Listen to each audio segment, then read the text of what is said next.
Hello, everyone, and welcome to Live 1,000 Years. I'm your host and the author of this book, Brent Jordan.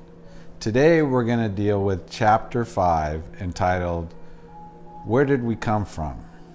The subsection is Scientific Evidence of Existence Before Our Birth.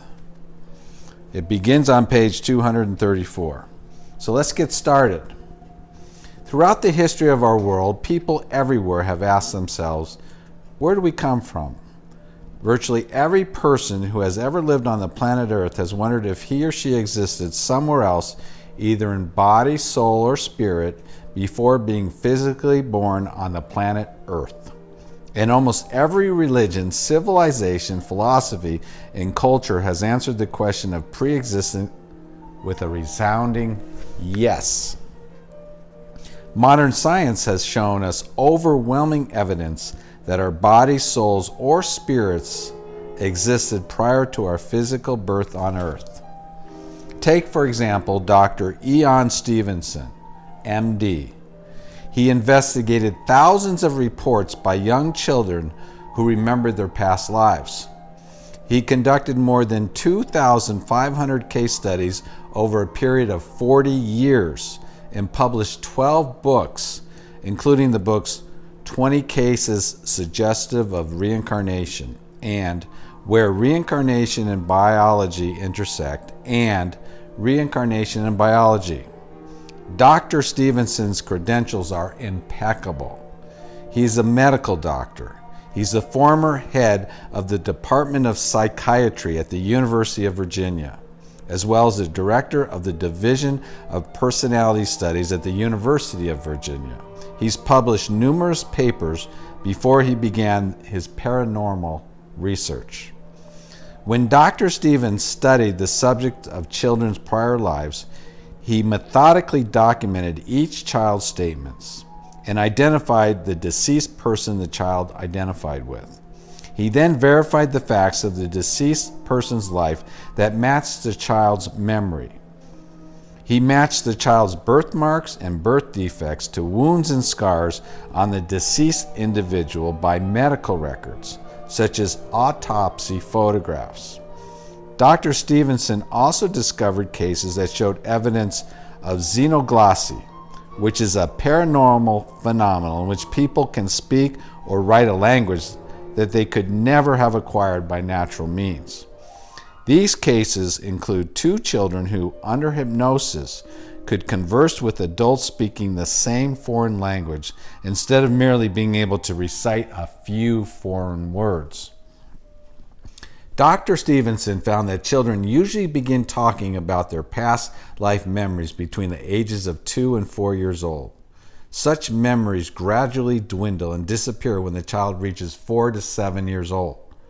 There are some exceptions, such as children who continue to remember their previous lives as they grow older, but refrain from speaking at it because of various cultural reasons. Most children talk about their previous identity with great mental and emotional intensity. Often they cannot decide for themselves which existence is more real. They often experience a double existence, whereby at times one life is more prominent, while at other times the other life takes over. As a result, these children usually speak of their past lives in the present tense, saying things like, I have a husband and 2 children who live in Japan. Almost all these children are able to tell us about the events leading up to their past deaths. Here's one example of one child's vivid memory of his past life. When Ryan Harmon was 4 years old, he began directing imaginary movies inside his home. Shouts of action often echoed from his bedroom.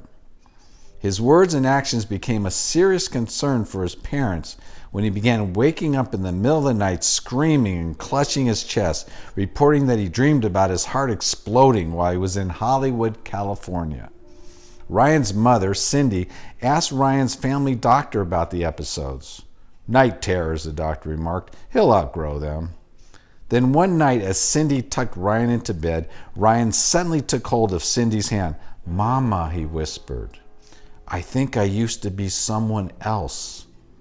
He said he remembered a big white house and a swimming pool. It was in Hollywood, California, thousands of miles from his Oklahoma home. He said he had 3 sons, but he couldn't remember their names. He began to cry, asking his mother, Cindy, over and over again why he couldn't remember their names. I didn't really know what to do, Cindy explained. I was more in shock than anything. He was so insistent about it. After that night, he kept talking about it, kept getting upset about not being able to remember those names. I started researching the internet about reincarnation.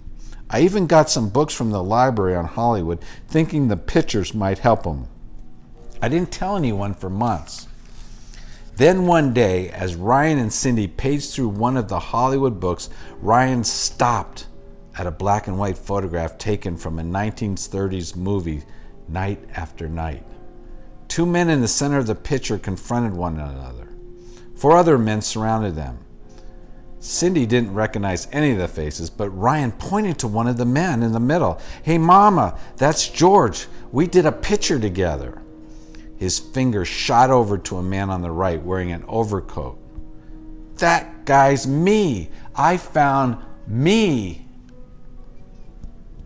About 35% of the children studied who remember previous lives have physical birthmarks and defects they attribute to people whose lives the child remembers.